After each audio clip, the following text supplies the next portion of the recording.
So big data, there are many definitions for that. But the one that I like the best is from Doug Laney of Gartner Research Group.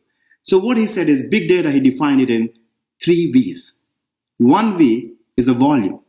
The amount of data that is being generated in the world is enormous. As an example, what they say is 90% of the data that we have in the world today is generated just in the last 2 years. So that is the amount of data that we're generating, right? And typically they measure the data in petabytes, zettabytes, and currently they say it's exceeded 40 zettabytes of data that we cannot imagine.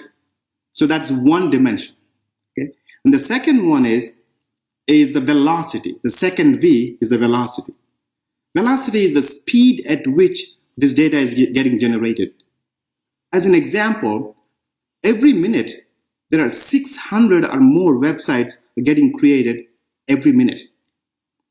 And there are probably 200 million emails are getting sent out every minute across the world.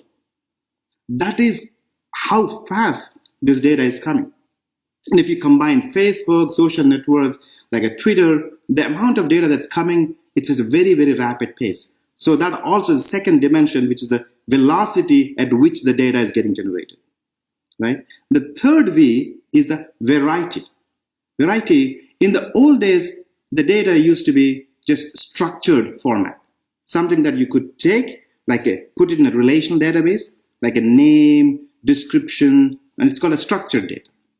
But nowadays, the data that's getting generated is called unstructured.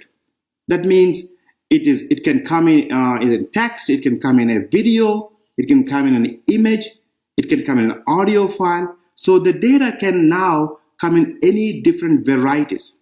So together, these 3 V's, one is the volume, second one is the velocity, the third one is the variety, together constitute the big data. And now, of course, people have added more other V's like a veracity, that means the truth. What is the quality of the data that is there? Before you actually can analyze the data, you want to make sure the data is a high quality. So that they call it veracity. So people started adding more V's, but the primary fundamental V's that define big data are the volume, velocity, and variety.